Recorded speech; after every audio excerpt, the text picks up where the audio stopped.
এই মুহূর্তে বাংলাদেশে অনেক ধরনের ঘটনা ঘটছে। শেখ হাসিনা দিল্লি থেকে বারবার দলীয় নেতাকর্মীদের মাঠে নামতে বলছেন, কিন্তু দিন শেষে কাজ হচ্ছে না সে আহ্বানে। আওয়ামী লীগের নেতাকর্মীরা যেখানে শেখ হাসিনাকে একসময় মায়ের মতো মানত, তারাই কেন শেখ হাসিনার আহ্বানে মাঠে নামছেন না? নির্বাচনের মাত্র 1.5 সপ্তাহ বাকি, অথচ এখনো কোনো সাড়া শব্দ নেই দেশের সবচেয়ে পুরনো এই দলটির। কেন আসলে? কেন দাঁড়াতে পারছে না আওয়ামী লীগ? আওয়ামী লীগ কেন আজ পঙ্গু, তার উত্তর খুঁজতে খুব বেশি দূরে যাওয়ার দরকার নেই।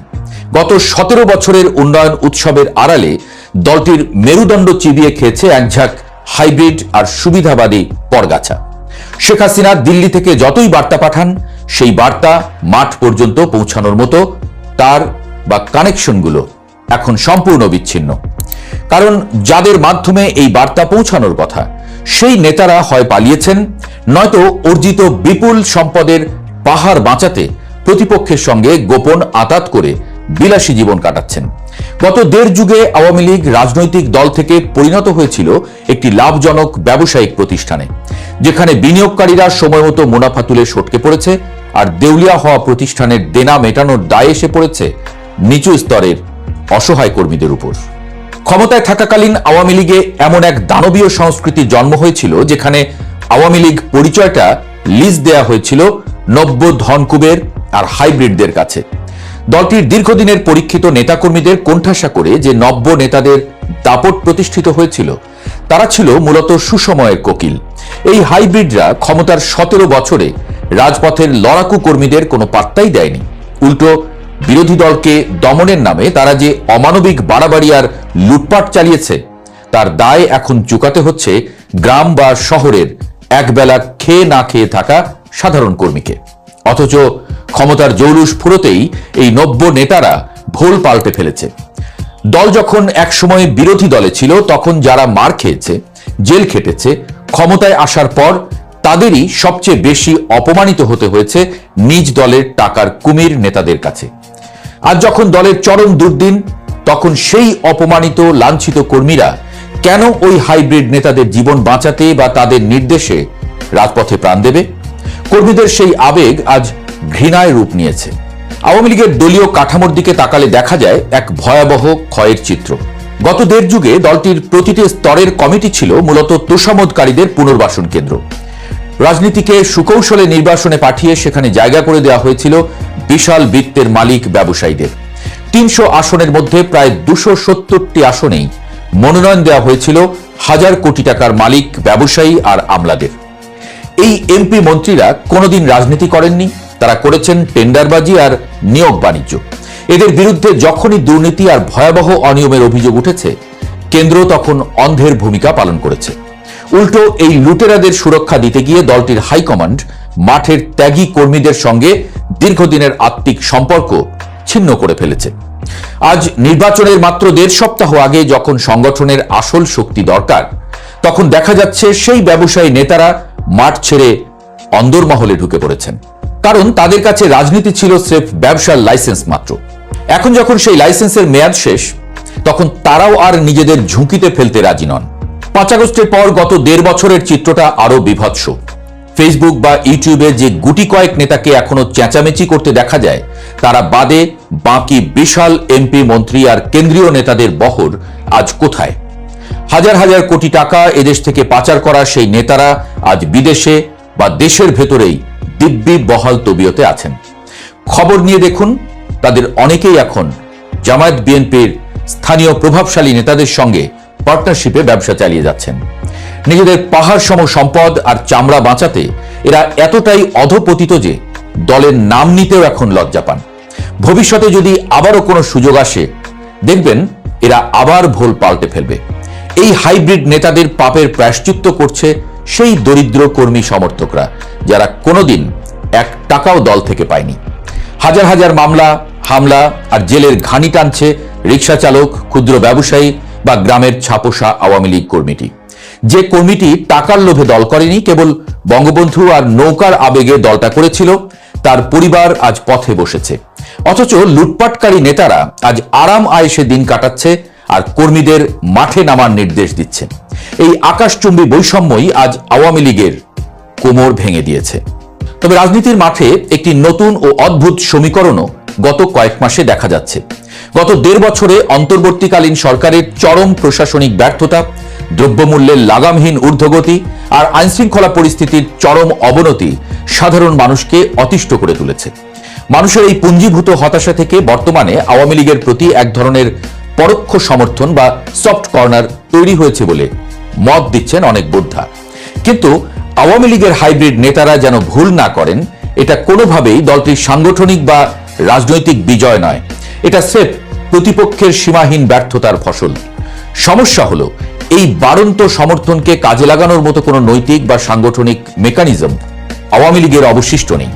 দলের যে অংশটি সক্রিয় হওয়ার কথা তারা পালিয়ে বেড়াচ্ছে অথবা আতঙ্কে ঘরে সেঁধিয়ে আছে। ফলে জনসমর্থন কাগজে কলমে বাড়লেও তা ভোট কেন্দ্রে বা রাজপথে কনভার্ট করার মতো সৎ ও সাহসী নেতৃত্ব এখনো দেখা যাচ্ছে না দলটিতে। একে বলা যায় মাথা ছাড়া ধর, শরীর আছে কিন্তু নির্দেশ দেওয়ার মতো সুস্থ মস্তিষ্ক নেই। যারা গত 17 বছর দলটাকে চুষে খেয়েছে তারা আজ গর্তে লুকিয়ে কর্মীকে বলছে পুলিশের লাঠি খেতে। সাধারণ কর্মীরা এই ভণ্ডামি ধরে ফেলেছে। প্রশ্ন হলো, আওয়ামী লীগ কি গত 1.5 বছরেও তাদের দলের ভেতরের আবর্জনা পরিষ্কার করতে পেরেছে?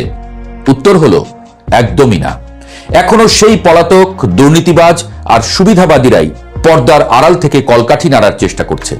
যারা বঙ্গবন্ধুকে ব্র্যান্ড বানিয়ে নিজেদের আখের গুছিয়েছে, দলের এই কঠিন বিপদের সময় যারা কর্মীদের ফেলে নিরাপদ আশ্রয়ে পালিয়েছে, তাদের চিহ্নিত করে বহিষ্কার করার ন্যূনতম সাহসও দলটির হাইকমান্ড দেখাতে পারেনি। জুলাই গণহত্যার দায়ে সাজাপ্রাপ্ত শেখ হাসিনার দিল্লি থেকে দেওয়া আহ্বানও সেজন্য কাজ করছে না। বিশ্লেষকরা বলছেন, আওয়ামী লীগ যদি আবারও ফিরে আসতে আসলেই চায় তবে আগে ওইসব চোর বাটপার নেতাদের দল থেকে ঘাড় ধাক্কা দিয়ে বের করতে হবে। সাধারণ মানুষের কাছে গিয়ে দাঁড়ানোর আগে দলটিকে নির্মোহভাবে স্বীকার করতে হবে যে হ্যাঁ, আমরা গত 17 বছরে ভুল মানুষকে নেতৃত্বে বসিয়েছিলাম, আমরা চোরদের প্রশ্রয় দিয়েছিলাম এবং আমরা আমাদের মাঠের কর্মীদের রক্ত আর ঘামের মর্যাদা দেইনি। যদি এই জোরালো স্বীকারোক্তি আর সত্যিকার শুদ্ধি অভিযান না চালানো হয় তবে শেখ হাসিনা হাজারটা অডিও বার্তা দিলেও মাঠের কর্মী আর নামবে না, কারণ তারা আর লুটেরাদের স্বার্থ রক্ষার বলির পাঁঠা হতে রাজি নয়। সুবিধাবাদীরা ক্ষমতার মধু খাবে আর সাধারণ কর্মীরা তার দায় মেটাতে মার খাবে। এই পুরনো আর বৈষম্যমূলক সমীকরণ এবার আর কোনোভাবেই মিলবে না। একটা কথা আছে কিন্তু, সব পাখি মাছ খায়, মাছ রাঙ্গার দোষ হয়। এই মুহূর্তে বাংলাদেশে অনেক ধরনের ঘটনা ঘটছে। তো প্রতিটা ঘটনার পেছনে আওয়ামী লীগ সরকার আমলের মতন যখনই কোনো ঘটনা ঘটতো, একটু দাড়ি টুপি থাকলে জামাত, আর যদি দাড়ি টুপি না থাকতো এটা বিএনপি। অর্থাৎ এক কথায় বিএনপি জামাত, বিএনপি জামাত, বিএনপি জামাত, শুনতে শুনতে কানগুলো ঝালাপালা হয়ে গেছিল। তো এই সরকারের আমলেও যারাই বক্তব্য দিচ্ছেন, বাংলাদেশে যখনই কোনো ঘটনা ঘটছে তখনই আওয়ামী লীগ, যুবলীগ, ছাত্রলীগ কোথাও না কোথাও একটা ট্যাগ কিন্তু পড়ছে। এতে হয় কি, মূল অপরাধী যারা বিভিন্ন সময় তারা কিন্তু পার পেয়ে যায়, আবার হয়তোবা তারাও ঘটায়, কার কথা এখন বলার সুযোগ নেই।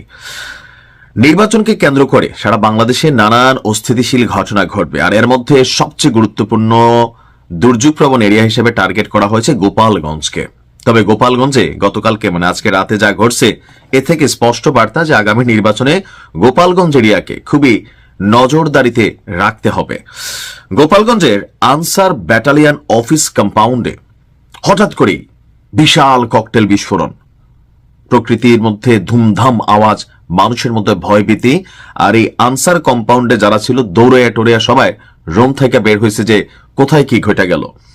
গোপালগঞ্জ শহরের বেদগ্রাম এলাকা, এখানে আনসার ব্যাটালিয়ন অফিস কম্পাউন্ড নামক একটা এরিয়া আছে।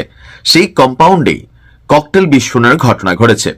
এমনকি গত 5 দিনে, মাত্র 5 দিনে এই গোপালগঞ্জ জেলার 3টি স্থানে ককটেল বিস্ফোরণের ধারাবাহিক ঘটনা ঘটে যাচ্ছে।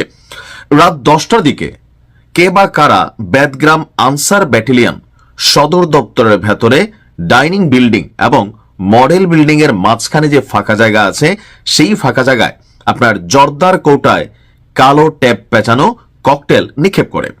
ককটেল বিস্ফোরণে এলাকায় বিকট শব্দ হয়। দুর্বৃত্তরা ককটেল নিক্ষেপ করে দ্রুত সময়ের মধ্যে স্থান ত্যাগ করে চলে যায়। তো ক্ষয়ক্ষতি তেমন কিছু হয়নি, আইন শৃঙ্খলা পরিস্থিতি স্বাভাবিক আছে, গোয়েন্দা নজরদারি বাড়ানো হয়েছে। গোপালগঞ্জ বেদগ্রাম আনসার ব্যাটালিয়ন সদর দপ্তরের দায়িত্বপ্রাপ্ত কর্মকর্তা যিনি আছেন তাসকিন, তিনি বলছেন ককটেল বিস্ফোরণের ঘটনায় তেমন বড় কোনো ক্ষয়ক্ষতি হয়নি। বিষয়টি আমরা খতিয়ে দেখব। 26 জানুয়ারি গোপালগঞ্জ বিশ্ববিদ্যালয়ের মেইন গেটে, 28 জানুয়ারি জেলা এবং দায়রা জজ আদালতের যিনি বিচারক আছেন তার বাসভবন কম্পাউন্ডে এই ককটেল বিস্ফোরণের ঘটনা ঘটে, আর সর্বশেষ এই আনসার কম্পাউন্ডে ঘটল। অর্থাৎ ধারাবাহিকভাবে গুরুত্বপূর্ণ স্থানগুলোকে চিহ্নিত করা হচ্ছে। এখন পেছনে কে? ওই যে এখন যারা এখানে কথাবার্তা বলছে যে পতিত যারা আছে রাজনৈতিক দলগুলো আগামী নির্বাচনকে বানচাল করার জন্য অথবা নির্বাচন যেন সুষ্ঠু না হয় এর জন্য তারাই আসলে এই ঘটনাগুলো ঘটাচ্ছেন। কিন্তু গণমাধ্যমে আসছে দুর্বৃত্ত। এখন এই দুর্বৃত্ত আসলে কারা? তবে আমার মনে হয় যে আগামী নির্বাচনে আইনশৃঙ্খলা পরিস্থিতি এখনো সারা বাংলাদেশে খুব যে স্বাভাবিক তা না। নজরদারির অভাব আছে, পুলিশের মানবিক মনোবল ভেঙে গেছে। কারণ পুলিশ অনেক জায়গায় ভালো কাজ করতে গেলে আপনার বিপদে পড়ে মবের শিকার হয়। কখনো পুলিশকে আওয়ামী লীগের দোসর শেখ হাসিনার পুলিশ, আবার কখনো স্বৈরাচার পুলিশ। আসলে পুলিশ যে কোথাও গিয়ে একটা ভূমিকা রাখবে, তো সেই ক্ষেত্রে তাদেরকে নানান কিছু মাথার মধ্যে রাখতে হয়। পরিস্থিতি নিজেদের বিপরীতে গেলেই পুলিশ টুলিশ বাঙালি চিনে না, সেনাবাহিনীও কিন্তু এখন চিনে না। যার কারণে পুলিশের যে নৈতিক মনোবল সেইটা ফিরে আসা জরুরি। এখন এটা আসলে আদৌ কতটুকু ফিরে আসবে? নির্বাচন মাত্র হাতে গোনা আর 10 থেকে 12 দিন। তো গোপালগঞ্জ জেলা সরকারের বিশেষ আপনার নজরদারিতে আছে। গোয়েন্দা নজরদারি থেকে শুরু করে সবকিছু এখানে বাড়ানো হবে। সরকারের পক্ষ থেকে বলা হয়েছে যেন অপ্রীতিকর কোনো ঘটনা না ঘটে এবং নির্বাচন সুষ্ঠু হয়। তবে আমি যারা আওয়ামী লীগ করেন, যুবলীগ করেন, ছাত্রলীগ করেন, দেখেন এই মুহূর্তে যে কোনো ধরনের অ্যাক্টিভিটিস আপনার জন্য, আপনার পরিবারের জন্য, আপনার দলের জন্য ক্ষতিকর। আর এইরকম মামলায় একবার জেলে ঢুকলে সহজে কিন্তু বের হতে পারবেন না। এমনকি যে কোনো জায়গায় মবের শিকার হয়ে মাইরেও ফেলতে পারে। সো যা করবেন, যদি এরকম কোনো খারাপ চিন্তা থাকে বুঝে শুনে করবেন। দায়ভার শুধুমাত্র আপনার। আপনার কিছু হলে আপনার পরিবারটা শেষ। ভালো থাকুন।